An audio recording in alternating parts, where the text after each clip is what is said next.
Daulatpur welfare society, এলাকার নাম দৌলতপুর। আল্লাহ এলাকাকে তুমি দৌলত দিয়ে ভরে দাও, হেদায়েত দিয়ে ভরে দাও। এবার কি আপনারা থামতে পারছেন একটু? আচ্ছা, এইদিকে এখনো আওয়াজ, আপনারা কথা বলবেন না, এদিকে তাকান। বসতে পারলে বসেন, আর না বসতে পারলে দাঁড়িয়ে থাকেন। আজকের আলোচনার বিষয় সুখী দম্পতি। আলোচনার বিষয় কি? সুখী দম্পতি। বিয়ে করছেন কারা কারা দেখি? দুই হাত তোলে অনেকে।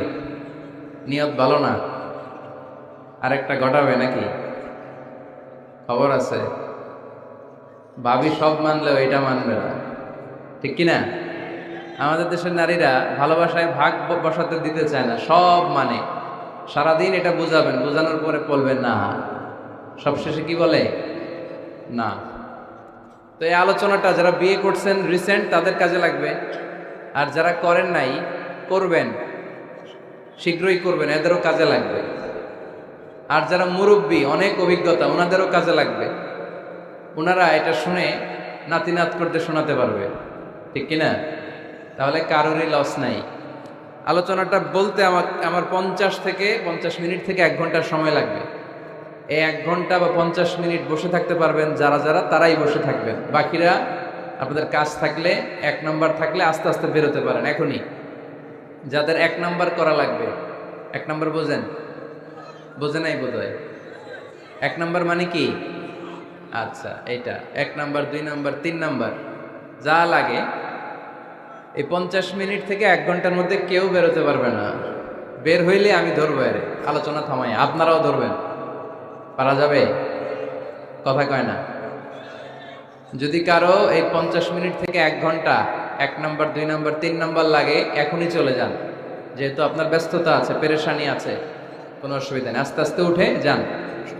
যারা যেতে চায় সুযোগ করে দেন, একটু সুযোগ করে দেন। উঠতেছেন না কেন? তার মানে 1 ঘন্টা থাকবেন আপনারা? আওয়াজ করে বলেন, 1 ঘন্টা থাকা যাবে? অনেক যুবক ছেলেরা দাঁড়িয়ে আর মোর ভেঙে নিতেছে এমনি। থাকমু হুজুর। মাশাআল্লাহ, খুব ভালো। কয়টার দিকে আসছেন আপনারা?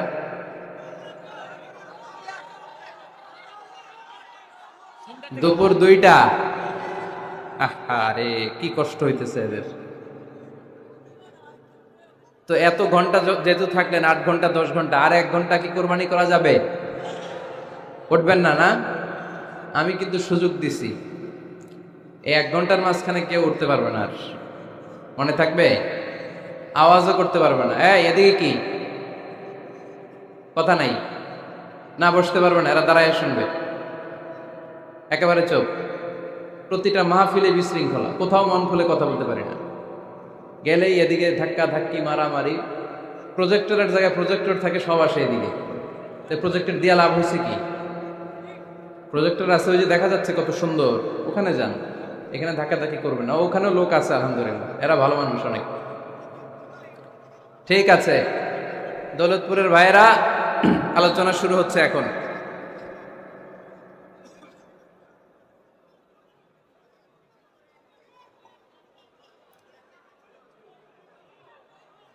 কথা বলা যায় এভাবে?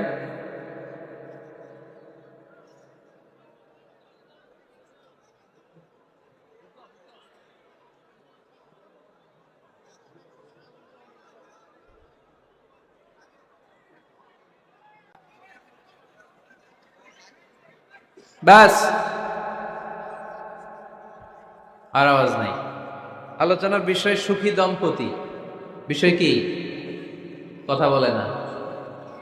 দম্পতি বোঝেন? বোঝেন? স্বামী আর স্ত্রী বানায় যেজন মিস্ত্রি, সে বড় আজব কারিগর, ও মনরে সে বড় কঠিন কারিগর, ঠিক কিনা? পৃথিবীর প্রথম দম্পতি হচ্ছে সাইয়েদনা আদম আলাইহিস সালাম আর হাওয়া আলাইহিস সালাম। পৃথিবীর প্রথম স্বামী আদম আলাইহিস সালাম, প্রথম স্ত্রী হাওয়া আলাইহিস সালাম। ওয়াকুলনা ইয়া আদম উসকুন আনতা ওয়া যাওজুকাল জান্নাহ। আল্লাহ বললেন, আদম, তুমি আর তোমার জোড়া বা তোমার স্ত্রী দুজনে মিলে জান্নাতে থাকো। তাহলে ওনারা ছিলেন স্বামী আর স্ত্রী, ঠিক কিনা? তাহলে এই দাম্পত্য সম্পর্কটা এটা জান্নাতি সম্পর্ক। কি সম্পর্ক? উত্তর দিতে হবে দৌলতপুরের ভাইয়েরা। রাগ করছেন আমার সাথে? শীত লাগতেছে? উত্তর দেওয়া যাবে আওয়াজ করে? হ্যাঁ, আওয়াজ করে উত্তর দিবেন, মুখে তালা মেরে বসে থাকা যাবে না। তাহলে পৃথিবীর প্রথম স্বামীর নাম কি? আদম আলাইহিস সালাম। পৃথিবীর প্রথম স্ত্রী হাওয়া আলাইহিস সালাম। এই দাম্পত্য সম্পর্কটা বড় মধুর, বড় গভীর, বড্ড ভালোবাসার, ঠিক কিনা? স্বামী আর স্ত্রী, স্বামী আর স্ত্রী, এই সম্পর্কটাকে আল্লাহ তাআলা কোরআনে পোশাকের সাথে তুলনা করেছেন। কিসের সাথে? পোশাক। আরবিতে বলে লিবাস। আরবিতে কি বলে? লিবাস। আল্লাহ বলেছেন, ও নারীরা তোমরা পুরুষদের জন্য পোশাক, আর ও পুরুষেরা তোমরা নারীদের জন্য পোশাক। পড়েন সুবহানাল্লাহ। পোশাকের বেসিকলি তিনটা কাজ। কয়টা? কেউ কথা কয় না, আরো জোরে বলেন কয়টা? তো এখন আওয়াজ আসলো কোত্থেকে? আওয়াজ করে উত্তর দিবেন, চিল্লায় বলেন পোশাকের কাজ কয়টা? এভাবে শেষ পর্যন্ত খোঁচায় যেন সাউন্ড বের করা না লাগে, স্বপ্রণোদিত ভাবে উত্তর করবেন, ক্লাসের মতো হোক। তিনটা কাজ। এক নম্বর কাজ হচ্ছে পোশাক ইজ্জতের আবরু, লজ্জাস্থান ঢেকে রাখে, ঠিক কিনা? আমাদের লজ্জাস্থান ঢেকে রেখেছে আমাদের পোশাক। ঠিক তেমনি স্বামী তার স্ত্রীর ইজ্জত হেফাজত করে, স্ত্রী তার স্বামীর ইজ্জত হেফাজত করে, স্বামী তার স্ত্রীর চরিত্র হেফাজত করে, আর স্ত্রী তার স্বামীর চরিত্র হেফাজত করে। এজন্য আল্লাহ একে অপরের উদাহরণ দিতে যে লেবাস বা পোশাকের সাথে তুলনা দিয়েছেন। সুবহানাল্লাহ পড়েন। পোশাকের দুই নাম্বার কাজ হচ্ছে সৌন্দর্য। এই যে কত সুন্দর ডিজাইন করা, এমব্রয়ডারি করা পোশাক যখন আমরা পরি সুন্দর লাগে না? তেমনি পুরুষের চোখে নারী সুন্দর, নারীর চোখে পুরুষ সুন্দর, স্বামীর চোখে স্ত্রী সুন্দর, স্ত্রীর চোখে স্বামী সুন্দর। সুবহানাল্লাহ পড়েন। পোশাকের তিন নাম্বার কাজ হচ্ছে কমফোর্ট, আরাম দেয়া, প্রশান্তি দেয়া।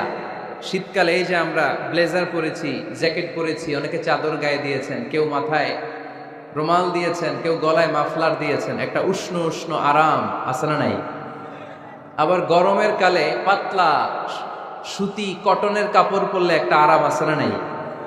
তাহলে পোশাক পরলে যেমনি আমাদের দেহ প্রশান্ত হয়, আরাম পাওয়া যায়, তেমনি স্বামী স্ত্রীর স্পর্শ পেলে সে আরাম পায়, তার হৃদয়টা প্রশান্ত করে দেয় কে? আবার স্ত্রী স্বামীর সঙ্গ পেলে তার মধ্যে প্রশান্তি এনে দেয় কে? এজন্য রব্বুল আলামিন বলেন, হুন্না লিবাসুল লাকুম ওয়া আনতুম লিবাসুল লাহুন্না। ও দুনিয়ার নারীরা, তোমরা হলে পুরুষদের জন্য পোশাক, পুরুষ হলো নারীদের জন্য পোশাক। সুবহানাল্লাহ পড়েন।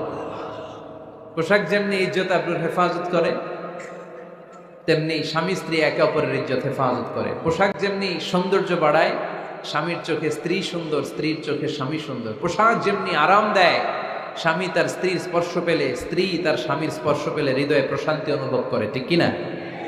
এজন্য দাম্পত্য জীবন, এখানে স্বামীও আছে স্ত্রীও আছে, ইংরেজিতে বলে কাপল, কাপল লাইফ। এই বিশ্ব সভ্যতা নির্মাণে নারী পুরুষ, স্বামী স্ত্রী দুইজনেরই অবদান আছে না নাই? এজন্য সুনানে তিরমিজির বর্ণনায় আল্লাহর হাবিব সাল্লাল্লাহু আলাইহি ওয়াসাল্লাম বললেন, আন-নিসাউ শাকাইকুর রিজাল। নারীরা হচ্ছে পুরুষের কাউন্টার পার্ট, নারীরা হচ্ছে পুরুষের পার্টনার, সহকর্মী, সহযোগী। এই বিশ্ব সভ্যতা নির্মাণে শুধু পুরুষদেরই অবদান নাই, নারীদের অবদান আছে না নাই? এজন্য কাজী নজরুল ইসলাম অসাধারণ লিখেছে, এ বিশ্বে যা কিছু মহান চিরকল্যাণকর, অর্ধেক তার করিয়াছে নারী, অর্ধেক তার নর। তার মানে নর নারী, স্বামী স্ত্রী দুইজনেরই অবদান এই মানব সভ্যতায় আছে না নাই? এই সম্পর্কটাকে আল্লাহ লেবাসের সাথে তুলনা করলেন, মেটাফরিক্যালি, রূপক ভাবে আল্লাহ পোশাকের সাথে তুলনা করলেন। পোশাক যেমনি গায়ের সাথে লেগে থাকে, পোশাক যেমনি চামড়ার সাথে মিশে থাকে, স্বামী স্ত্রীর সম্পর্কটাও এরকম একাকার, মিলেমিশে, ভালোবেসে একাকার। স্বামী স্ত্রীর রিলেশনশিপ সম্পর্কটা অনেকটা হাত আর চোখের মতো। হাত ব্যথা পেলে চোখ দিয়ে পানি ঝরে, আবার চোখ দিয়ে পানি ঝরলে হাত সেই পানি মুছে দেয়, ঠিক কিনা? তাহলে সম্পর্কটা কেমন যেন হাত আর চোখের মতো। হাত কেটে গেলে পানি পড়ে কোন দিক দিয়ে? চোখ দিয়ে পানি ঝরে। আবার চোখ দিয়ে পানি ঝরলে চোখের পানি মোছার জন্য হাতের দরকার আছে না নাই? তাহলে একেবারে মিলেমিশে একাকার। সুখী দাম্পত্য জীবন, স্বামী স্ত্রী এই জান্নাতি সম্পর্কটাকে কিভাবে উপভোগ করবে, কিভাবে একে অপরের সাথে ডিলিংস করবে, আচরণ করবে, এ ব্যাপারে কোরআন এবং সুন্নায় আমাদের জন্য গাইডলাইন দেয়া আসরা নাই। আমরা গাইডলাইন দিব কোরআন থেকে। কোত্থেকে? কোরআন থেকে আর সুন্নাহ থেকে। কারণ এই কোরআন আর সুন্নাহ আমাদেরকে সঠিক জীবন দর্শন শিখায়, কিভাবে এই পৃথিবীতে চললে পৃথিবীতেও সুখ আবার আখেরাতেও সুখ, এর সব দিক নির্দেশনা কোরআনে আসরা নাই। তাহলে এই যে স্বামী স্ত্রীর দাম্পত্য জীবন, এক্ষেত্রে প্রত্যেককে আল্লাহ তাআলা কিছু দায়িত্ব দিয়েছে। আজকে দায়িত্বগুলোর ব্যাপারে আমরা শুনব। স্ব স্থানে থেকে প্রত্যেকেই, স্বামী যদি স্বামীর দায়িত্ব পালন করে, স্ত্রী যদি স্ত্রীর দায়িত্বটুকু পালন করে, তাহলে দাম্পত্য জীবনটাকে জান্নাতি দাম্পত্য সুখ দিয়ে ভরে দিবে কে? আল্লাহ। আমাদের প্রত্যেকের দাম্পত্য জীবন সুখী হোক, সমৃদ্ধ হোক, আমরা চাই কি চাই না? অনেকে বলে হুজুর সুখ নাই, সুখ নাই, ঘরের ভেতরে গেলেই জাহান্নাম। আহা, কথা শোনে না আমার। আবার স্ত্রীরা বলে হুজুর দোয়া করবেন, পরকিয়া করে, খালি এসএমএস পাঠায়, আমারে ভাল লাগে না, এখন অন্যদিকে ঘুরে। এরকম আসরা নাই? দুই দিক থেকে অভিযোগ। বোনদের জন্য কোনো প্যান্ডেল ট্যান্ডেল আছে নাকি আজকে? হ্যাঁ, দিনের বেলা সমাবেশ ছিল তো, এটা হয়ে গেছে তো মাইকের সাউন্ড নিশ্চয়ই। এই এদিকে উঠছে কে? টান দেন এদেরকে ধরে, টানেন টানেন, টাইনা বসান বসান, টান দেন টান দেন, হুজুরে ধরেন, হুজুরে ধরেন। ধরতে পারেন নাই হুজুরে? ধরছেন? হ্যাঁ, টান দেন। এই তো, টাইনা বসেন। এদিকে তাকান, এদিকে হয়েছে, হ্যাঁ বসাই দিচ্ছে। এইভাবে চলবে একেবারে শেষ পর্যন্ত। উঠলে খবর আছে। শুরুতে সুযোগ দিয়েছি, সুযোগ নেন নাই। তো আমরা প্রথমে স্বামীর দায়িত্ব শুনবো। দাম্পত্য জীবনে স্বামীকে আল্লাহ তাআলা কি দায়িত্ব দিয়েছে, তারপর স্ত্রীকে আল্লাহ তাআলা কি দায়িত্ব দিয়েছে, এবং দুইজনের আবার কালেকটিভ সম্মিলিত কিছু দায়িত্ব আছে, এগুলো আমরা শুনবো। শুনতে রাজি আছেন তো? কষ্ট হচ্ছে আপনাদের? আচ্ছা, এই বাম দিকটা আমাকে কষ্ট দিয়েই যাচ্ছে, খালি আওয়াজ, কথা। একটু থামছে, আবার শুরু। কেন? আমার দিকে তাকান। আরেকজনে থামতে বলছে কি আপনার? এই থামো থামো, এগুলো বলেন কেন? আপনি থামেন, তাই তো হয়ে গেল। হ্যাঁ, আবার আমার সাথে কথা বলেন, আপনি চুপ। তো প্রথমে আমরা সম্মিলিত দায়িত্বের কথা শুনব। সম্মিলিতভাবে আল্লাহ স্বামী স্ত্রী দুইজনকেই কিছু দায়িত্ব দিয়েছে, যে দায়িত্বটা দুইজনের উপরই বর্তায়। এরপরে শুনবো স্বামীকে আল্লাহ কিছু দায়িত্ব দিয়েছে, এটা শুনবো। এরপরে স্ত্রীকে কিছু দায়িত্ব দিয়েছে। আল্লাহর কসম, এই দায়িত্বগুলো যদি স্বামী স্ত্রী সম্মিলিতভাবে পালন করে, এক একটা ঘরকে আল্লাহ জান্নাতি পরিবার বানায় দিবে, সুখী সমৃদ্ধ জান্নাতি দম্পতি বানায় দিবে। এরকম দাম্পত্য জীবন, সুখময় দাম্পত্য জীবন আমাদের হোক। আমরা চাই কি চাই না? চাই। তাহলে আমরা প্রথমে আলাদা আলাদা দায়িত্ব শোনার আগে সম্মিলিত বা কালেকটিভ রেসপন্সিবিলিটি কি আছে, এই সম্মিলিত দায়িত্বগুলো শুনব। স্বামী স্ত্রীর দুইজনের কাঁধেই বর্তায় এরকম প্রথম দায়িত্ব হচ্ছে স্যাক্রিফাইস। দাম্পত্য জীবনের আসল খেলাটা হচ্ছে স্যাক্রিফাইসের খেলা। কিসের খেলা? স্যাক্রিফাইস। এটা লাগবে। আমার বোনেরা অথবা যুবতী বোনেরা অথবা রিসেন্টলি বিয়ে হয়েছে এরকম বোনেরা, আজকে তো এক ভাই এসে দোয়া চাইল, হুজুর 3 দিন আগে বিয়ে হয়েছে আমার, একটু দোয়া করে দেন। তারপর যুবক ছেলেরা, তোমরা যারা বিয়ে করনি, করবা, খেয়াল করে শোনো, এগুলো কাজে লাগবে। স্যাক্রিফাইসটা খুব জরুরি। স্যাক্রিফাইস ইজ দ্য কি of a successful happy couple life. একটা সুখী দাম্পত্য জীবনের আসল চাবি হচ্ছে স্যাক্রিফাইস। আওয়াজ করে বলতে হবে, চাবিটার নাম কি? স্যাক্রিফাইস করতে হবে, একটু মানিয়ে নেয়া, একে অপরকে বোঝা, একটু ভালোবাসা, একটু মানিয়ে চলা, এটার নাম হচ্ছে স্যাক্রিফাইস। একে অপরকে বোঝার চেষ্টা করা, একটু মানিয়ে চলার চেষ্টা করা, একটু ভালো লাগা, একটু ভালোবাসা, সুখ দুঃখ ভাগাভাগি করে মিলেমিশে একাকার হয়ে যাওয়া, এটার নামই দাম্পত্য জীবন। ঠিক কিনা? হ্যাঁ, এটার নামই দাম্পত্য জীবন। মিলেমিশে একাকার হয়ে যেতে হবে, স্যাক্রিফাইসের মানসিকতা অর্জন করতে হবে। একে অপরের দোষ ধরলে চলবে না, কারণ no one is perfect in this life. আপনি যে আপনার বউয়ের দোষ ধরতেছেন, আপনার দোষ নাই? কথা বলেন না কেন? আপনারও দোষ আছে না নাই? তো লিস্ট দুইভাবে করা যায়, একটা হচ্ছে দোষের লিস্ট আর একটা হচ্ছে গুণের লিস্ট। দোষের লিস্ট বাদ দিয়ে দেন। আপনার স্ত্রীর মধ্যে আল্লাহ তাআলা কি কি গুণ দিয়েছে, এই গুণগুলোর লিস্ট করুন, দোষের লিস্ট নয়। দাম্পত্য জীবনটাই এমন, কখনো ঝগড়া, কখনো হাসাহাসি, কখনো মেঘ, কখনো বৃষ্টি, আছে না নাই? হয় না এরকম? আপস অ্যান্ড ডাউনস, মাঝে মাঝে একটু ঝগড়া, মাঝে মাঝে আবার ভালোবাসা, আবার খুনসুটি, এগুলো মিলেমিশে একাকার করে স্যাক্রিফাইস দিয়ে একে অপরকে জয় করে নিতে হয়। কারণ no one is perfect in this world. এই পৃথিবীতে কেউই পারফেক্ট না। আপনি আপনার বউয়ের দোষ খুঁজলে আপনারও দোষ আছে না নাই? কেউ দোষমুক্ত নয়।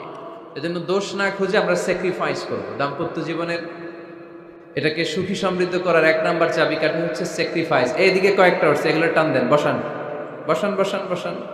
এই যে লাল গেঞ্জি এটার বসান, পিছনে সবুজ গেঞ্জি বসান, টাই না বসান না, আমি বলছি বসান, টান দেন ওরে ধরে, টানেন সবাই মিলে, টান দেন ওরে, হ্যাঁ বসান, হ্যাঁ ধাক্কা মারেন, সাবাস, হ্যাঁ ঠিক আছে। এই বসাইতে পারেন, লাল গেঞ্জি চলে যাইতেছে, ওরে ধরো, এই ঠিক আছে, বসছেও, ঠিক আছে বসছে, ফাইন, আমার দিকে তাকান, বসে গেছে। কষ্ট পাইতেছেন আপনারা? হুজুর শেষ করে দিই তাইলে, হ্যাঁ শুনবেন তো? ওঠা বসা কেন? সময় দিছিলাম, ওই সময় যান না কেন? পুরো বাংলাদেশটা এরকম ক্যাওস, কেউ নিয়ম মানতে চায় না, যেতে বলছি যায় না, এরপরে কথা শুরু করছে, এখন ওঠা শুরু করছে। তো শৃঙ্খলা আপনি কোথায় কাজে লাগাবেন? এটা কোরআনের মাহফিল, এখানে নীতির কথা শোনানো হয়, তো এখানে যা চলবে সব নীতি মেনেই চালাতে হবে, ঠিক কিনা? অনিয়ম করতে পারবেন না আপনি। আর এইখানে তো ওনারা স্বাধীনতা ঘোষণা করছে, আলাদা হয়ে যাবে এরা, আপনারা স্বাধীন হয়ে যান, হয়েছে? এদিকে তাকান। তাহলে সুখী দাম্পত্য জীবনের 1 নাম্বার চাবির নাম কি? স্যাক্রিফাইস। চিল্লায় বলতে হবে, সেটা কি? তাহলে হাজব্যান্ড ওয়াইফ দুইজনেই স্যাক্রিফাইস করবেন। এই যে ভাই, আল্লাহর দোহাই লাগে, আল্লাহর দোহাই, এই দৌলতপুরের ব্যাপারে খুব খারাপ একটা ইমপ্রেশন নিয়ে আমি যাব আপনাদের কারণে। আপনারাই আপনাদের দৌলতপুরের বদনামের জন্য যথেষ্ট। আরেকজনের বসানোর দরকার নেই, নিজেই বসেন, কাউরে ইঙ্গিত করার দরকার নেই, কোথাও লাইট মারার দরকার নেই, লাইট বন্ধ করে নিজেই বসে যান, বসে।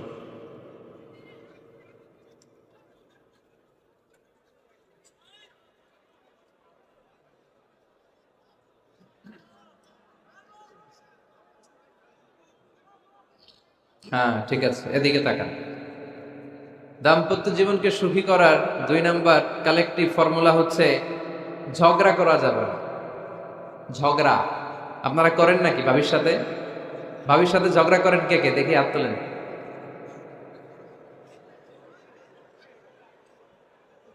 এইদিকে সব আল্লাহর ওলি, এরা ঝগড়া টগড়া করে না।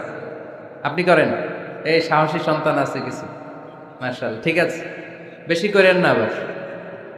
হ্যাঁ ঠিক আছে, ঠিক আছে, তোমরা করো, বুঝছি, আপনারাও করেন, ওকে। না, ঝগড়া করা যাবে না। একজন ঝগড়া শুরু করলে আরেকজন চুপ থাকতে হবে। দুইজনই ঝগড়া করলে, দুইজন রেগে গেলে ঝামেলা আসরা নাই। স্বামী রেগে গেলে স্ত্রী চুপ, স্ত্রী কখনো রেগে গেলে স্বামী চুপ, দুইজনই রেগে গেলে তৃতীয় বিশ্বযুদ্ধ, ঠিক কিনা? এজন্য ঝগড়া করতে দেয়া যাবে না। কারণ এই ঝগড়া, সামান্য ঝগড়া থেকে এই ঝগড়া বাড়তে বাড়তে এটা বিচ্ছেদের দিকে গড়ায়, ডিভোর্স হয়ে যায়। এরকম কত কেস যে আমার কাছে আসে, কত কেস যে আমার কাছে আসে, যে হুজুর ছোট্ট ঝগড়া থেকে আমাদের মধ্যে ঝগড়া বাড়তে বাড়তে ইগো প্রবলেমের কারণে বিচ্ছেদে গড়ায়।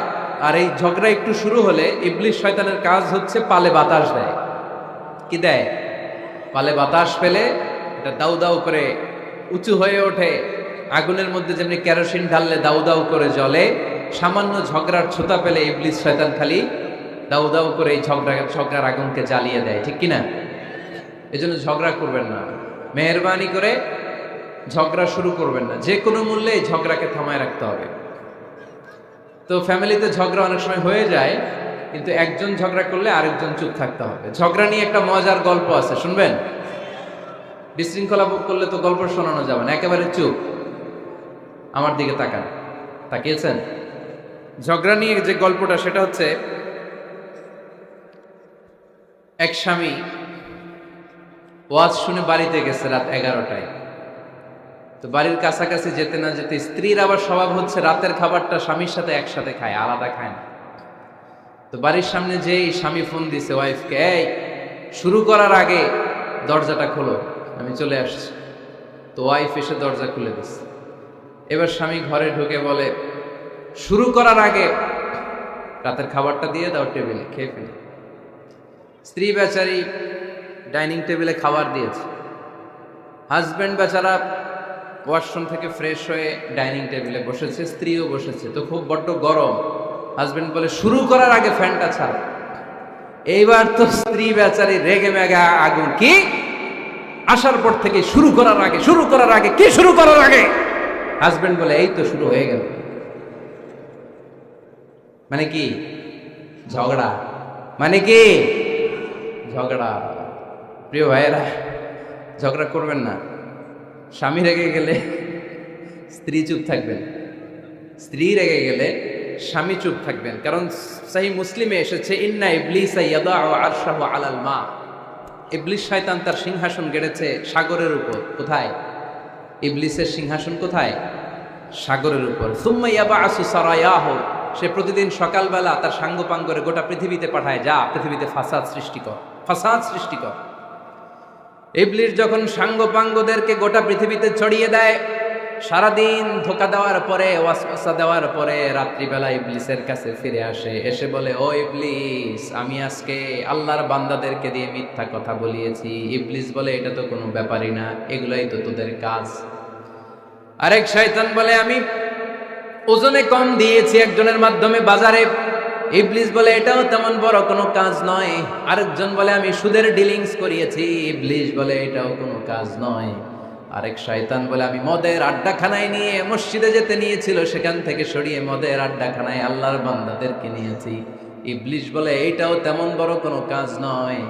আরেক শয়তান এসে বলে, মা তারাকতুহু হাত্তা ফাররাকতু বাইনাহু ওয়া বাইনা ইমরাআতিহি, আমি এক আল্লাহর বান্দার সাথে বান্দির ঝগড়া লাগিয়ে, ঝগড়া করাতে করাতে তালাক পর্যন্ত নিয়ে গিয়েছি।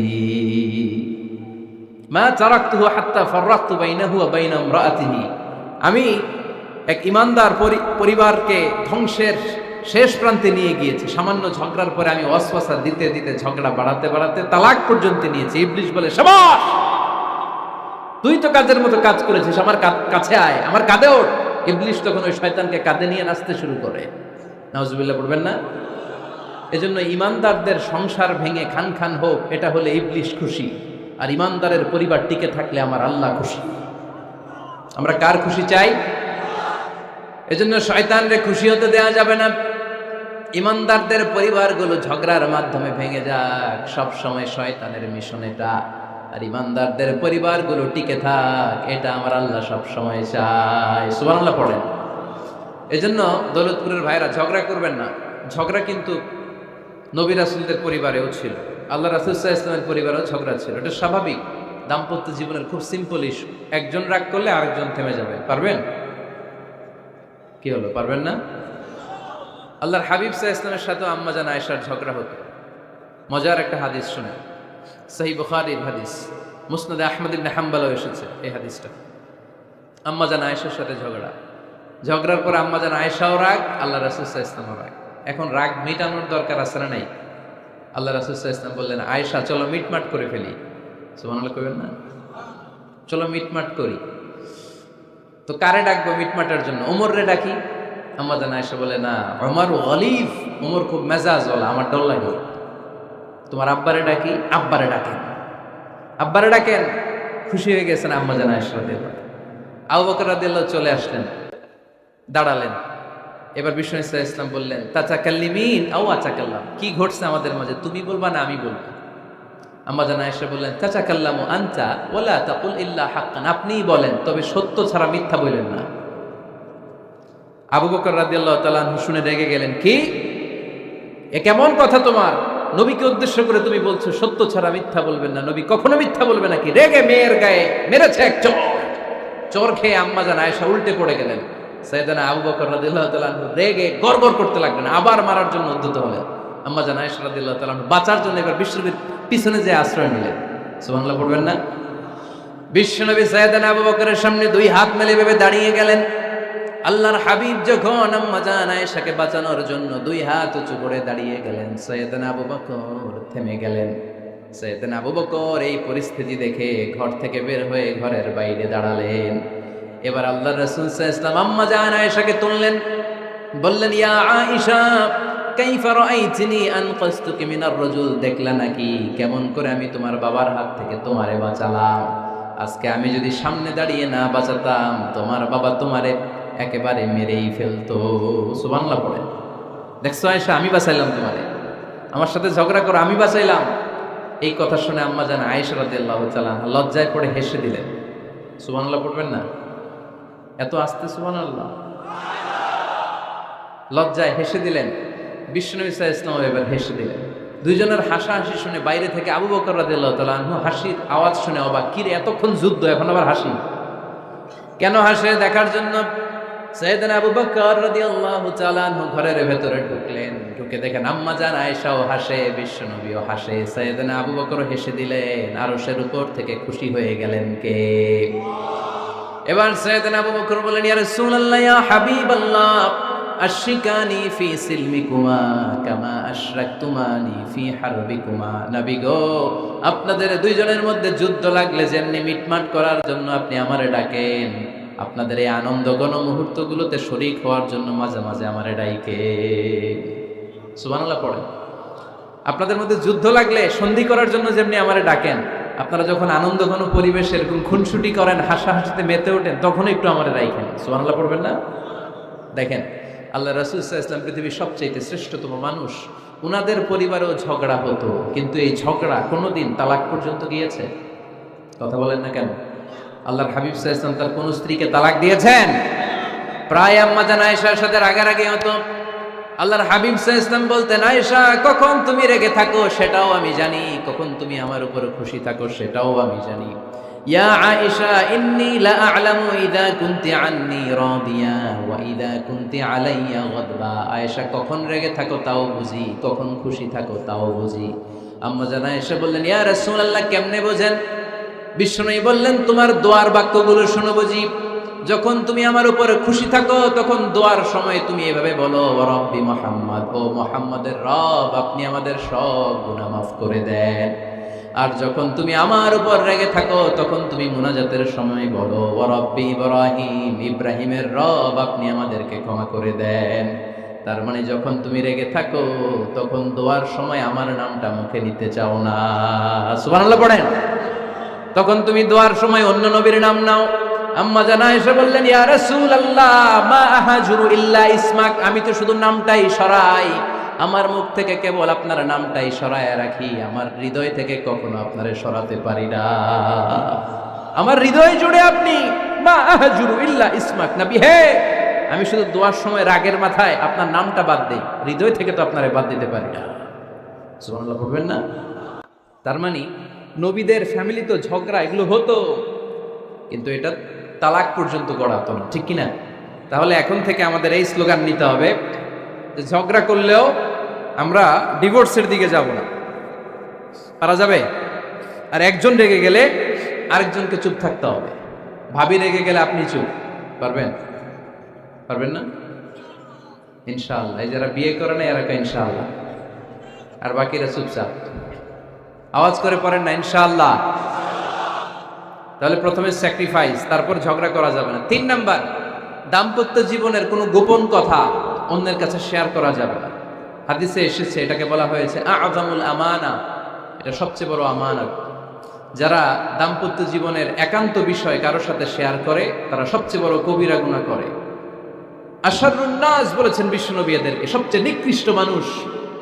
ইয়াউমাল কিয়ামাতি মানজিলাতান, আল্লাহর কাছে কিয়ামতের দিন সবচাইতে নিকৃষ্ট হয়ে দাঁড়াবে ওই দম্পতি, ওই নারী কিংবা ওই পুরুষ, তুফদি ইলা যাওজিহি ওয়া ইউফদি ইলা যাওজিহা সুম্মা ইউনশিরু সিররাহা। তারা একান্ত সময়ে ফিজিক্যাল ইন্টিমেসিতে যা করে এটা পরে মানুষের কাছে বলে বেড়ায়, এরকম আছে না নাই?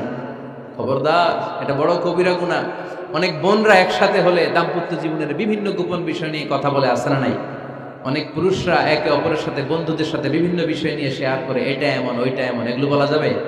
আর সিবাউ হারাম, দাম্পত্য জীবনের সব বিষয়, স্বামীর সব বিষয় স্ত্রীর কাছে আমানত, স্ত্রীর সব বিষয় স্বামীর কাছে আমানত রেখেছে কে? দাম্পত্য জীবনের এই প্রাইভেট লাইফের কোনো কিছু কিয়ামত পর্যন্ত অন্যের কাছে প্রকাশ করাকে হারাম ঘোষণা করে দিয়েছে কে? এজন্য খবরদার আমার বোনেরা, একসাথে মহিলারা হলে পেটের কথা পিঠের কথা সব বের করে দেয়, আছে না নাই? কিছু থাকে না, সব বের হয়ে যায়। খবরদার, সব বললেও দাম্পত্য জীবনের কোনো কথা শেয়ার করা যাবে। আমার ভাইয়েরা খবরদার, আপনাদের দাম্পত্য জীবনের কোনো কথা আপনার বন্ধুর সাথে শেয়ার করতে পারবেন না। এগুলো ফ্যামিলি শান্তি নষ্ট করে, দাম্পত্য জীবনের সুখকে নষ্ট করে। তাহলে 3 নাম্বার, প্রাইভেসি বজায় রাখবেন, এটা দুজনেরই দায়িত্ব। 4 নাম্বার, অহেতুক সন্দেহ পরিহার করুন। অনেক স্ত্রী আছে হাজবেন্ডের খালি সন্দেহ করে, এই ওদিকে তাকাই লাগেন, ওই মেয়ের দিকে তাকাই লাগেন, মোবাইল দেখি, মোবাইল দাও, ফেসবুকের পাসওয়ার্ড দাও, ঢুইকা দেখি মেসেঞ্জারে কার সাথে চ্যাট করছে, এই অফিসের ফাইল দেখি, এই এটা দেখি, এই তোমার ইনবক্স চেক করবো, এদিকে দাও, আছে না নাই? এই সন্দেহ ঘরটারে জাহান্নামের টুকরা বানিয়ে ছেড়েছে। অহেতুক সন্দেহ করবেন না। আবার ভাইরা ভাবিদেরকে অহেতুক সন্দেহ করবেন, এই ওদিকে গেলা কেন, ওদিকে তাকাইলা কেন, এটা করলা কেন, ওইটা করলা কেন, দেখি তোমার মোবাইল, তোমার মোবাইলের গ্যালারি দেখি, লক করে রাখছো কেন, লক খোলো, আছে না নাই? অহেতুক সন্দেহ ফ্যামিলিটারে জাহান্নামের টুকরা বানিয়ে দেয়। হ্যাঁ, ভ্যালিড কোনো অপরাধ যদি স্বামী করে ফেলে, ভ্যালিড কোনো অপরাধ যদি স্ত্রী করে ফেলে, পরকীয়ার কোনো বিষয় যদি প্রমাণিত হয়, বসেন, কনসাল্ট করেন, একে অপরের সাথে কথা বলেন, জিজ্ঞেস করেন। কিন্তু অহেতুক, আমি অনেক ফ্যামিলি এরকম দেখেছি, আমার কিছু বন্ধুকেও আমি দেখেছি যে এদের অবস্থা খুব খারাপ, খালি সন্দেহ করে, আছে না নাই?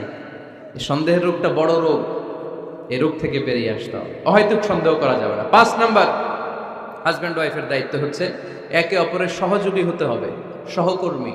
আল্লাহর জান্নাত পাওয়ার ক্ষেত্রে একে অপরের সহযোগী। আপনি একা জান্নাতে যাবেন, ভাবি জাহান্নামে, এটা আপনি চান?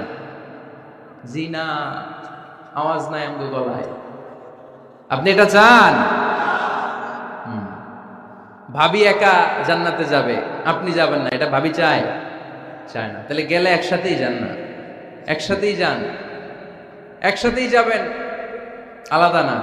এজন্য আল্লাহর আনুগত্যে, আল্লাহর ইবাদতে, দাম্পত্য জীবনে একে অপরের সহযোগী হতে হবে। স্বামী ভুল করলে স্ত্রী সুন্দর করে শুধরে দিবে, স্ত্রী ভুল করলে স্বামী শুধরে দিবে।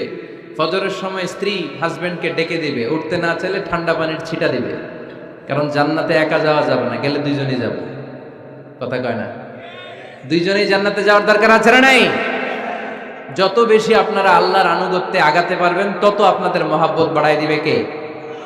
এই যে হাজবেন্ড ওয়াইফের ভালোবাসাটাকে বলে লাভ পিরামিড। কি pyramid? Love pyramid, like triangle, ত্রিভুজ আকৃতির। হাজবেন্ড ওয়াইফের ভালোবাসাটা ত্রিভুজ আকৃতির। The closer the couple comes to Allah, the closer they comes to each other.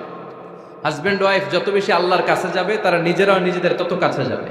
Husband wife আল্লাহর সম্পর্ক থেকে যত দূরে সরে যাবে, তারা নিজেরাও নিজেদের থেকে তত দূরে সরে যাবে। ঠিক কিনা? ত্রিভুজ চিনেন আপনারা? হ্যাঁ, এই জিওয় কয়েকজন জিওয়, আপনারা ত্রিভুজ চিনেন না? চিনি, জিওয়, ঠিক আছে। ত্রিভুজের কয় কোণা? হ্যাঁ, 3 কোণা। এই যে এরকম লাভ পিরামিড, 3 কোণা। এই উপরের কোণায় আল্লাহর অবস্থান, আর এই কোণায় স্বামী, এই কোণায় স্ত্রী। তো তারা আল্লাহর দিকে যত যাবে, নিজেরাও তত কাছে যাবে। আর তারা আল্লাহর সম্পর্ক থেকে যত দূরে চলে যাবে, নিজেদের মধ্যে দূরত্ব বাড়তে থাকবে। ঠিক কিনা? পিরামিডটা বুঝতে পারছেন? ত্রিভুজ আকৃতির সম্পর্কটা লাভ পিরামিড এরকম, 3 কোণা। উপরের কোণায় থাকে আল্লাহ, এদিকে স্বামী, এদিকে স্ত্রী। তারা যদি আল্লাহর কাছে উভয়ে যেতে চায়, উভয়ে কাছাকাছি আসতেছে না? কথা বলেন না কেন? আর আল্লাহর আনুগত্য আবাদত থেকে দুইজন যদি দূরে সরে যায়, তাহলে দুজনের দূরত্ব বাড়িয়ে দেয় কে?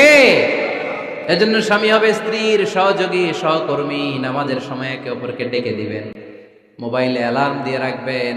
স্বামী স্ত্রীরে ডাকেন, স্ত্রী স্বামীরে ডাকেন। স্বামী স্ত্রীকে কোরআন তেলাওয়াত শোনাবেন, স্ত্রী স্বামীরে কোরআন তেলাওয়াত শোনাবেন। ফ্যামিলিটারে জান্নাতি ফ্যামিলি বানায় দিবে কে? তাহলে এই 5টার দায়িত্ব কালেকটিভ রেসপন্সিবিলিটি, স্বামীর উপরও বর্তায়, স্ত্রীর উপরও বর্তায়। এগুলো মেনে চললে দাম্পত্য জীবন সুখকর করে দিবে কে? মনোযোগ আছে? কষ্ট হচ্ছে? এবার আমরা হাজবেন্ডের দায়িত্ব শুনি। হাজবেন্ডের প্রথম দায়িত্ব হচ্ছে, হাজবেন্ড হচ্ছে caretaker of the family, in charge, protector. আর রিজালু কাওয়ামুনা আলান নিসা। আল্লাহ বললেন স্বামী হলো তার স্ত্রীর ইনচার্জ, প্রোটেক্টর। স্ত্রীকে সুরক্ষা দিবে, স্ত্রীকে টেক কেয়ার করবে, স্ত্রীর দায়িত্বে থাকবে। এই দাম্পত্য জীবনের দুইজনের সংসারকে, সংসারের মধ্যে স্বামীকে দায়িত্বশীল বানিয়েছে কে? পুরুষ দায়িত্বশীল। পুরুষ কখনো নারীর ক্ষতি করে না, সুপুরুষ নারীর ক্ষতি করে না, ঠিক কিনা? গোটা পুরুষ সমাজ নারী সমাজের সুরক্ষা দিবে। যেগুলো নারীকে একান্তে পেলে রেপ করে, এই যে ঢাকা বিশ্ববিদ্যালয়ে একটা রেপের ঘটনা ঘটছে না, যে এই বেয়াদবটা এই কাজ করেছে, এটা কি পুরুষ না কুপুরুষ? এটা কি সুপুরুষ না কুপুরুষ? সুপুরুষ নারীর প্রোটেকশন দেয়, নারীর টেক কেয়ার করে, তার ইনচার্জ, তার দায়িত্বশীল। দাম্পত্য জীবনে অর্থনৈতিক যত দায় দায়িত্ব আছে সব আল্লাহ তাআলা পুরুষের কাঁধে দিয়েছে। কার কাঁধে? এই দাম্পত্য লাইফে নারীর কোনো অর্থনৈতিক দায় দায়িত্ব নারীর কাঁধে আল্লাহ দেয় নাই। এজন্য সব অর্থনৈতিক দায়িত্ব পুরুষের ঘাড়ে। 4টা অর্থনৈতিক দায়িত্ব আছে। পুরুষ নারীকে মহারণা দিবে, পুরুষ নারীকে খাবারের ব্যবস্থা করবে, পুরুষ নারীকে পোশাকের ব্যবস্থা করবে, পুরুষ নারীর জন্য রেসিডেন্সিয়াল ব্যবস্থা করবে, ঠিক কিনা? وآتوا النساء صدقاتهن نحلة فإن طبن لكم عن شيء منه نفسا فكلوه هنيئا مريئا। সুবহানাল্লাহ পড়ে। সব স্বামীদেরকে আল্লাহ ডেকে বললেন, ও স্বামীরা শোনো শোনো, বিয়ের পর সাথে সাথে স্ত্রীর কাছে তুমি মোহরানা আদায় করে দাও। মোহর দেয়া নফল নাকি ফরজ? জোরে বলেন। তোমরা কি দাও? সিলটি পুলা মোহরানা দাও? হ্যাঁ, মোহরানা দিতায় নাকি যৌতুক খাইতা? খিতা করতা? হ্যাঁ, কি দিব? মোহরানা দিব। মোহরানা দেয়াকে ফরজ করেছে কে? আল্লাহ। তো মোহর দিতে টাকা লাগে না? এই টাকার দায়িত্ব পুরুষের ঘাড়ে দিছে কে? 2 নাম্বার দায়িত্ব, আলাল মাউলুদি লাহু রিজকুহুন্না ওয়া কিসওয়াতুহুন্না বিল মা'রুফ। স্বামী স্ত্রীর জন্য খাদ্যের ব্যবস্থা করবে, পোশাকের ব্যবস্থা করবে। 3 নাম্বার, ওয়াসকিনুহুন্না মিন হাইসু সাকানতুম মিন ওয়াজদিকুম। নিজের সামর্থ্যের মধ্যে থেকে স্ত্রীর জন্য রেসিডেন্সিয়াল একটা এরিয়ার ব্যবস্থা করে দিবে। সুবহানাল্লাহ পড়ো। তাহলে অর্থনৈতিক দায়িত্বের মধ্যে 4টা: মোহরানা দেয়া, মিলস খাবারের ব্যবস্থা করা, মানে ফুডিং অ্যান্ড ক্লোথিং, পোশাকের ব্যবস্থা করা, সর্বশেষ রেসিডেন্সিয়াল ব্যবস্থা করা। এই যে অর্থনৈতিক সব দায়িত্ব, খরচ যেখানেই আছে সব দায়িত্বগুলো পুরুষের কাঁধে দিল কে? চিল্লায় বলেন কে? খরচের সবকিছু আল্লাহ তাআলা পুরুষের কাঁধে দিয়েছে। এটা হচ্ছে পুরুষের ফিনান্সিয়াল দায়িত্ব। এবার দাম্পত্য জীবনে পুরুষের নন ফিনান্সিয়াল কিছু দায়িত্ব আল্লাহ তাআলা দিয়েছেন, এগুলো আমরা শুনি। এদিকে ওঠাওটি করলেন কে কে দেখি? আটকান, এদেরকে আটকান, ধরেন ধরেন, এদেরকে ধরেন। হ্যাঁ, কি হইছে? শেষ করে দিব তো? খিতা কইতা? হ্যাঁ, জোরে মাতো। চলবে চলবে? হ্যাঁ, তাকবীর পড়েন তো দেখি, যারা চলবে বলতেছেন লিল্লাহি তাকবীর।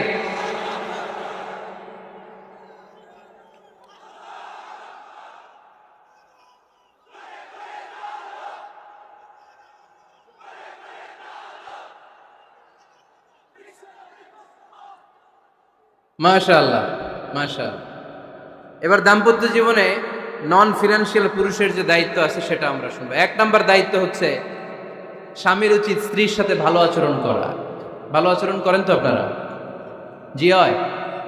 এই শুধু উনি করে, বাকিরা খিতা কর্তা, মারামারি কর্তা নি, খিতা কর্তা। হ্যাঁ, সালাম দিবেন, স্ত্রীকে কি দিবেন? আল্লাহ বললেন, ওয়া আশিরুহুন্না বিল মা'রুফ। স্ত্রীর সাথে কোমল ভাষায়, ভালো শব্দে, ভালো বাক্যে ভালো কথা বলো। স্ত্রীর সাথে খারাপ আচরণ করো না। স্ত্রীকে দেখলে তুমি মুচকি হাসি দাও। অনেক স্বামী আছে কখনো স্ত্রীকে দেখলে মুচকি হাসি দেয় না, চেহারাটা বাংলা পাসের মতো এরকম করে রাখে। আছে না নাই? দৌলতপুরের লোকের অবশ্য অনেক ভালো, এই যে সবার মুখে হাসি, মুচকি হাসি। হাসেন তো, মুচকি হাসি দেন তো একটা। আওয়াজ করলে মুচকি হাসি হয় নাকি? এটা মুচকি হাসি, দাঁত দেখা যাবে না, সাউন্ড হবে না, শুধু এখানে একটু একটা এক চিলতে হাসির একটা ঝলক করবে, এটার বলে মুচকি হাসি। কেন? রাসূলুল্লাহ সাল্লাল্লাহু আলাইহি ওয়াসাল্লাম আকসারু তাবাসসুমান, আল্লাহর হাবিব সাল্লাল্লাহু আলাইহি ওয়াসাল্লাম সব সময় মুচকি হাসতেন। অনেকে আছে চেহারা গোমরা করে রাখে, জীবনেও হাসে না, এরকম আছে না নাই? দেখছেন এরকম আছে? এই এলাকায় তো নাই না? আছে, হাসবেন, হাসবেন, মুচকি হাসতে পয়সা লাগে না, পয়সা লাগে, এজন্য হাসবেন। আল্লাহর হাবিব সাল্লাল্লাহু আলাইহি ওয়াসাল্লাম বলেছেন ফাস্তাউসু বিন-নিসাই খায়রা, নারীর সাথে ভালো আচরণ করো। নারীদেরকে বাঁকা পাঁজরের হাড় দিয়ে তৈরি করা হয়েছে। এই হাড়কে সোজা করতে গেলে ভেঙে যাবে, রেখে দিলে বাঁকাই থেকে যাবে। তো কি করতে হবে? ফাস্তাউসু বিন-নিসাই খায়রা, কোমল আচরণ করো। আবার আল্লাহর হাবিব সাল্লাল্লাহু আলাইহি ওয়াসাল্লাম বললেন রিফকাম বিল কাওয়ারির, নারীদেরকে কাচের তৈজসপত্র বাসনের সাথে, গ্লাসের সাথে আল্লাহর হাবিব সাল্লাল্লাহু আলাইহি ওয়াসাল্লাম তুলনা করলেন। কাচের তৈজসপত্র, কাচের গ্লাস, কাচের প্লেট যেমনি আস্তে তুলতে হয়, আস্তে রাখতে হয়, নারীদের সাথে এরকম কোমল আচরণ করার আদেশ দিয়েছে কে? কাচের গ্লাস, তৈজসপত্র, জগ কিভাবে রাখেন আপনারা? খুব জোরে এরকম ধপাস করে নাকি? উঠানোর সময় ধপাস করে উঠান? খুব স্মুথলি, স্মুথলি এটা ধরতে হয়, স্মুথলি এটা রাখতে হয়। তেমনি নারীদের সাথেও স্মুথলি আচরণ করবেন। নারীদেরকে যত আপনি কোমল মোলায়েম ভাষায় কথা বলতে পারবেন, তারা তত আপনার কথা শুনবে। যত সুন্দর সুন্দর কথা, নারীকে, স্ত্রীকে বলবেন তুমি আমার সব, তুমি আমার কৈতরী, তুমি আমার টুনটুনি, তুমি আমার ময়না পাখি, তুমি আমার সোনা পাখি, ওই যে কয় কলিজা। তার মানে প্র্যাকটিস চলে বাসায়। আর কি ডাকেন? ভাবিরে কি ডাকেন বলেন? জান।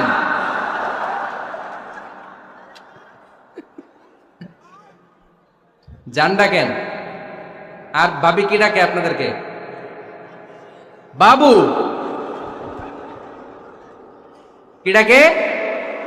বাবু ডাকে। আর কি ডাকে? হ্যাঁ, বেবি। পোলাপান কত দুষ্ট দেখছেন, বেবি ডাকে নাকি? স্বামী স্ত্রীর মধ্যে এই সোহাগপূর্ণ, এই ভালোবাসাপূর্ণ এই ডাকাডাকিতে কোনো গুনাহ নাই, আছে সওয়াব। এগুলো দাম্পত্য জীবনকে সুখময় করে, ঠিক কিনা?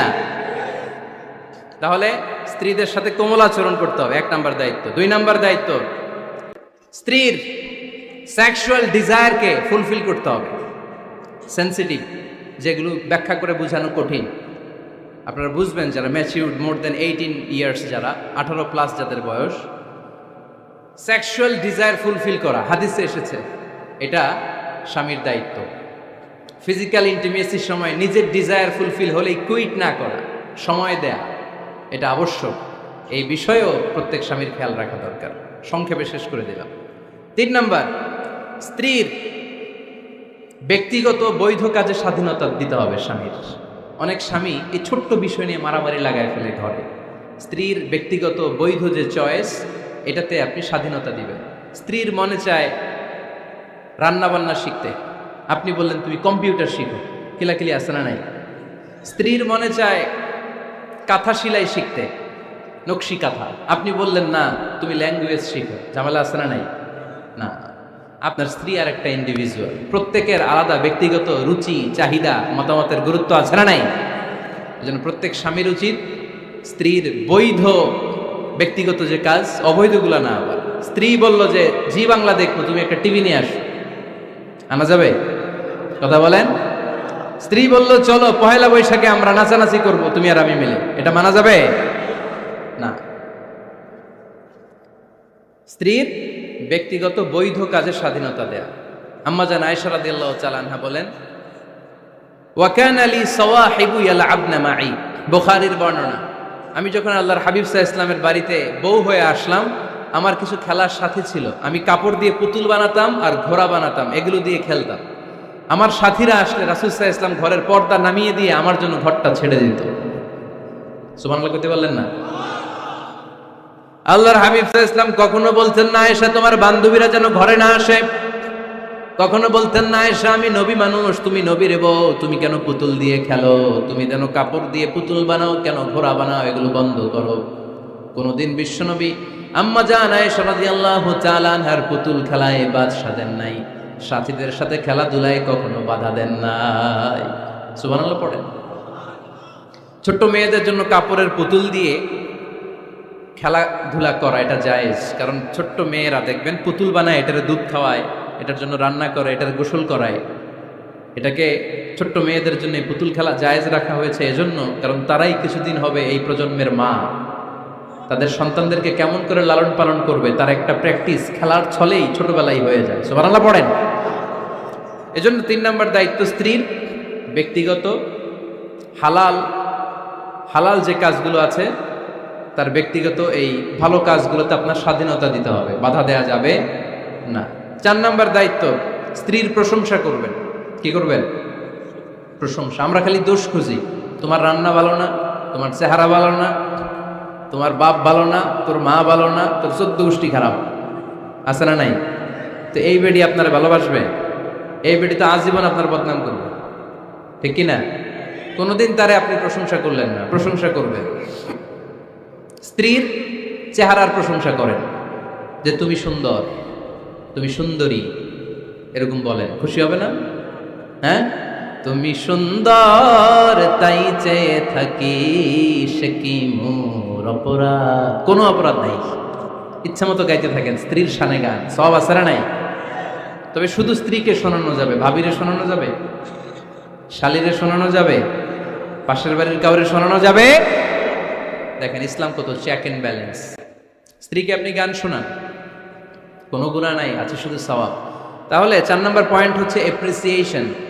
সারাদিন এই মহিলাটা ফজরের পর থেকে উঠে ঘর গুছায়, মশারিগুলো খোলে, বিছানা পরিষ্কার করে, বাচ্চাদেরকে ক্লিন করে, স্কুলের টিফিন রেডি করে দেয়, বাচ্চাদেরকে স্কুলে যেতে দেয়, আপনার জন্য খাবার রেডি করে, কাপড় ধোয়, ঘরের সবাইকে দেখভাল করে। একদিনও আপনি তার এপ্রিসিয়েশন করলেন? এরকম ডাকাইত স্বামী আছে না নাই? দৌলতপুরে নাই, এখানে সব ভালো। এপ্রিসিয়েট করবেন। আমরা ভুলে যাই, একটা থ্যাঙ্কস দিতে ভুলে যাই, একটা জাযাকিল্লাহ, আল্লাহ তোমাকে জাযা দেখ, এটাও বলি না। এদিকে তাকান, বলবেন তুমি সুন্দরী, তুমি অনন্যা, তুমি সুস্নিগ্ধা, তুমি প্রিয়ংবদা, তুমি সুহাসিনী, তুমি সুকেশিনী, তুমি সুভাষিনী, তুমি অসূর্যম পোষ্যা, মেঘে কালো কেশ, কাজল কালো চুল, হরিণের মতো ডাগর ডাগর দুটি তোমার চোখ। আহা হা হা, যে পোলাপাইন খুশি হয়ে গেছে। আহা হা, ওরা মুখস্থ রাখতেছে, বলবে এগুলা, বিয়ে করে নাই কিন্তু এখনো। তো জায়গা মতো বলবা, গার্লফ্রেন্ডে বলো না। আবার কাকে বলবা? স্ত্রীকে। কাকে? স্ত্রীকে। পারা যাবে না একটু এপ্রিসিয়েশন দেওয়া যাবে না ওনাদেরকে? একটু প্রশংসা করবেন। প্রশংসা পেলে নারীরা বড্ড খুশি হয়। যদি আপনি বলেন যে তোমার রান্নাটা আজকে অসাধারণ হয়েছে, দেখবেন আরেক বাটি আইনা দিতেছে, খাইতে পারতেছে না, এরপরে পাতে তুলে দেয়, আরেকটু খাও, আরে খাও না, আছে না নাই? ওই যে প্রশংসা করছেন, খুশি হয়ে গেছে তো। আপনি 10,000 টাকার বান্ডিল দিয়ে আপনার বউকে যত খুশি করতে না পারবেন, রান্না মজা হয়েছে এইটা বলে আপনি অনেক বেশি খুশি করতে পারবেন। আল্লাহর হাবিব সাল্লাল্লাহু আলাইহি ওয়াসাল্লাম কখনো স্ত্রীদের রান্নার বদনাম করে নাই। সুবহানাল্লাহ পড়বেন না? আওয়াজ করে পড়েন সুবহানাল্লাহ। আজ থেকে স্ত্রীর সৌন্দর্যের প্রশংসা করবেন, কাজের প্রশংসা করবেন, রান্নার প্রশংসা করবেন, এপ্রিসিয়েশন দিবেন। পারবেন তো? রান্নার প্রশংসা নিয়ে মজার একটা গল্প আছে, শুনতে চান? তো উঠতে শুরু করলেন যে, হ্যাঁ, এখন আর কে কারে ধরবে? অনেকে উঠে গেছে।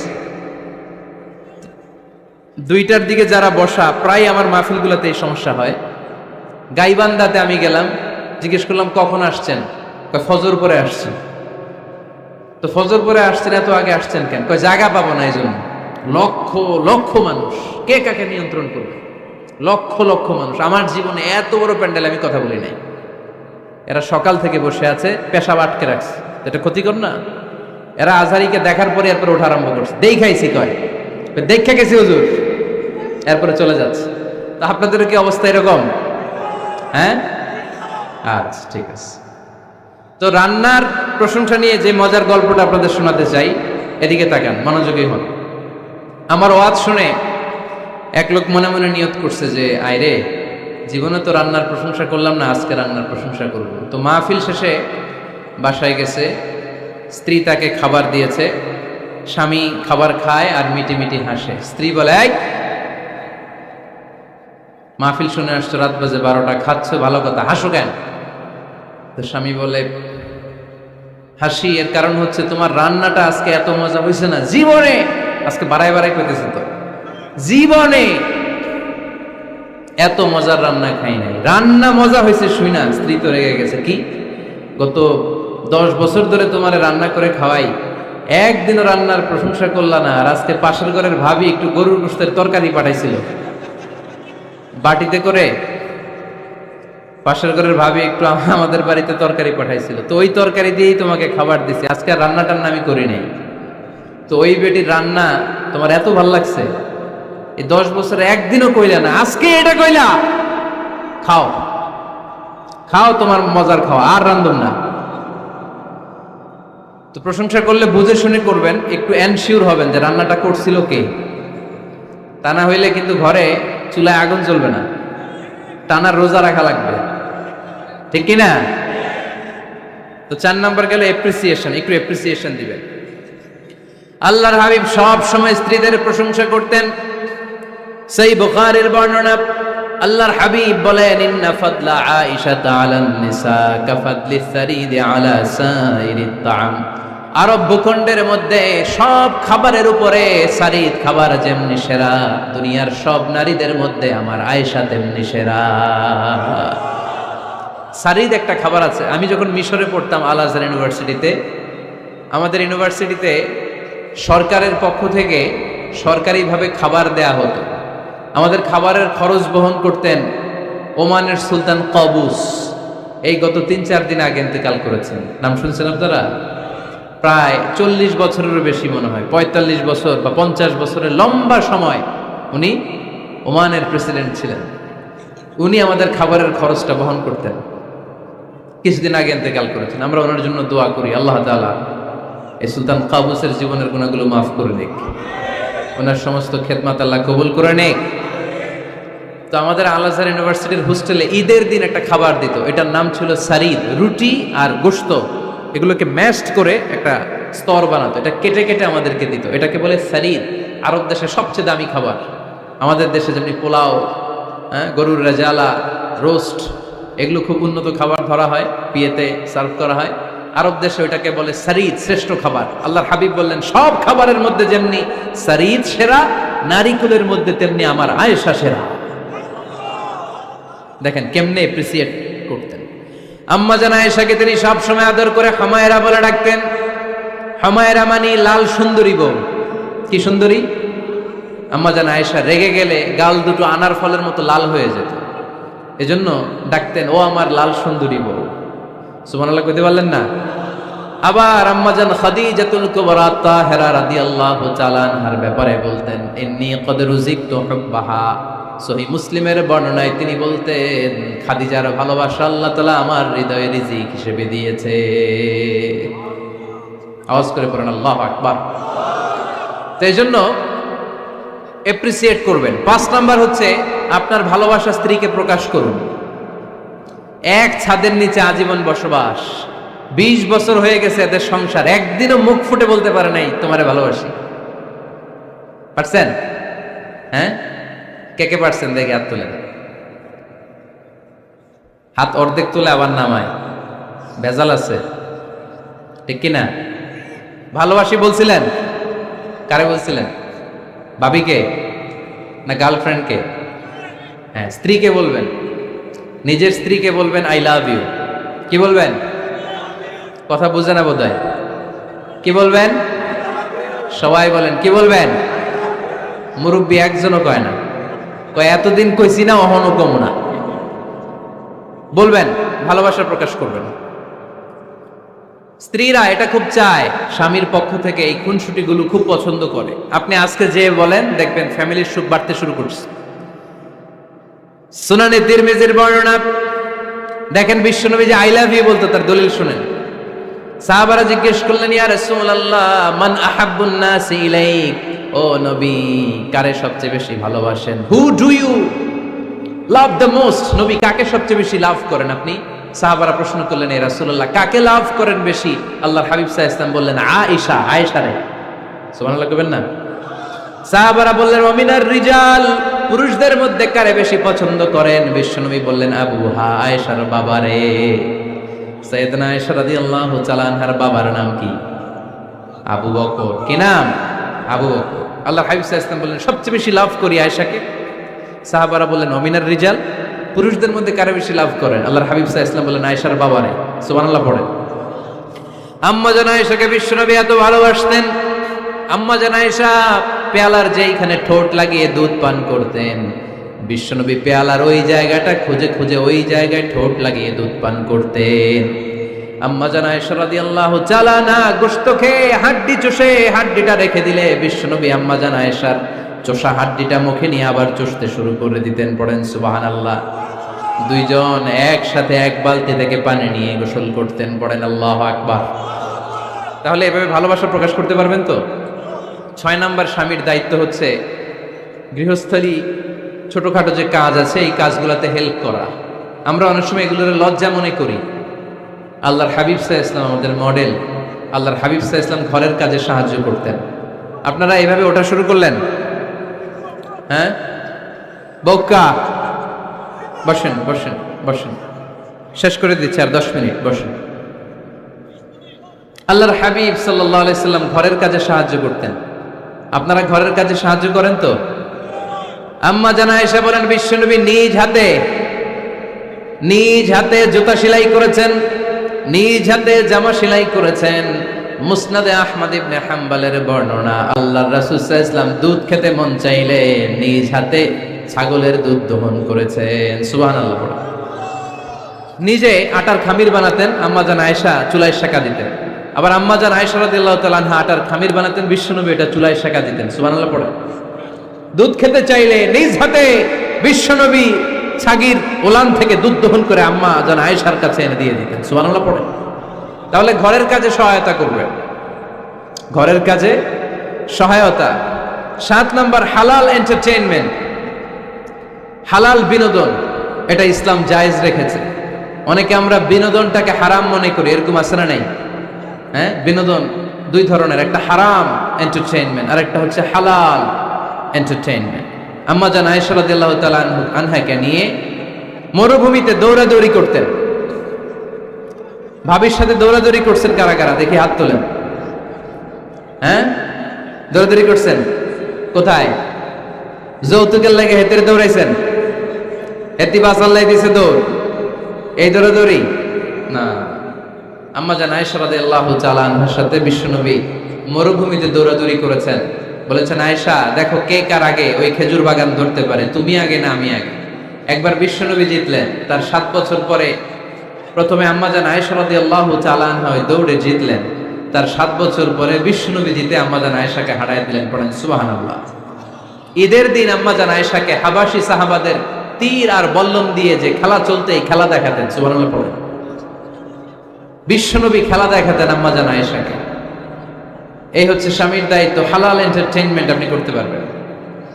বসেন, দোয়া করে দিচ্ছি, বসেন। বুঝতে পারছি অনেক আগে আসছেন আপনারা। বসেন, বসে যান, এখনই দোয়া হচ্ছে। বসেন বসেন বসেন বসেন, এখনই দোয়া করব। বসে যান, বসে যান। বউকা মাদ্রাসার বিল্ডিং এর কন্ট্রাক্টরের জন্য দোয়া চেয়েছেন, আমরা দোয়া করি আল্লাহ কবুল করুক। আমার ছেলে মেয়ের বিয়ের বয়স হয়ে গেল, পরিবারে বিয়ের কথা বলতে পারি না, লজ্জায়। আহারে কি কষ্ট। মনে করি পরে করে, এটা বললে তারা বলবে এখনো বয়স হয় নাই বিয়ের, পরিবার থেকে বিয়ের কথা চিন্তা করে না। এ ব্যাপারে কিছু বলুন। কিছু বললাম। এই সমস্যা পুরো বাংলাদেশের। ছেলে মেয়েদেরকে সময় মতো বিয়ে দেয় না। ইউটিউবে এই নিয়ে আমার কথাবার্তা পাবেন, শুনে নিয়ে। ছেলের বাবা মেয়ের বাবাদেরকে বলি, ছেলে মেয়েরা উপযুক্ত হলে বিয়ে দিয়ে দেন। বিয়ে না দিলে যৌবনের তাড়নায় যত পাপ করবে, এই পাপগুলো মা বাবার কাঁধেও আছড়া নেই। আচ্ছা, 8 নাম্বার স্বামীর দায়িত্ব হচ্ছে, স্বামীর দায়িত্ব বলেই এখন দোয়া। স্ত্রীর মতামতের গুরুত্ব দিবেন। অনেক স্বামী আছে বাজার করতে গেলে নিজের যেটা মন চায় ওইটাই কিনে, আছড়া নাই। নিজে গরু খাবে, খাসি খাবে, খালি ওইটাই কিনে। আপনার বউ হয়তো পছন্দ করে আচার, পছন্দ করে জলপাই, আমড়া, এগুলো আনে না, আছড়া নাই। খোঁজ খবর নিবে। অনেকে ফ্ল্যাট কিনতে মনে চায়, হুট করে কিনে ফেলে না। ভাবিরে জিজ্ঞেস করবেন কোন দিকে কিনলে ভালো হয়, ওয়াশরুমটা কোন দিকে দিতে হবে, কিচেনটা কোন দিকে দিলে সুবিধা, জানালাগুলো কোথায় দিলে সুবিধা, এগুলো সব ডিসাইড করে নেবেন। এই কারণেই দাম্পত্য জীবনে সুখ নাই। 9 নাম্বার, একসাথে সময় কাটাবেন। 6 মাসের বেশি কোনো লোক তার স্ত্রীর অনুমতি ছাড়া বাইরে যে প্রবাস জীবন কাটাতে পারবে না। এদেশের অনেক লোক প্রবাসের সময় কাটায় 6 মাসের বেশি স্ত্রীকে রেখে দিয়ে কোনো হাজব্যান্ড বিদেশে থাকতে পারবে না।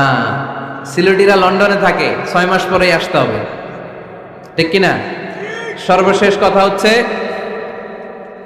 স্ত্রীর জন্য দোয়া করবেন। স্বামীর পক্ষ থেকে স্ত্রীর জন্য দোয়া, এটার গুরুত্ব আছে না নাই? বিশ্বনবী তার স্ত্রীর জন্য দোয়া করতেন।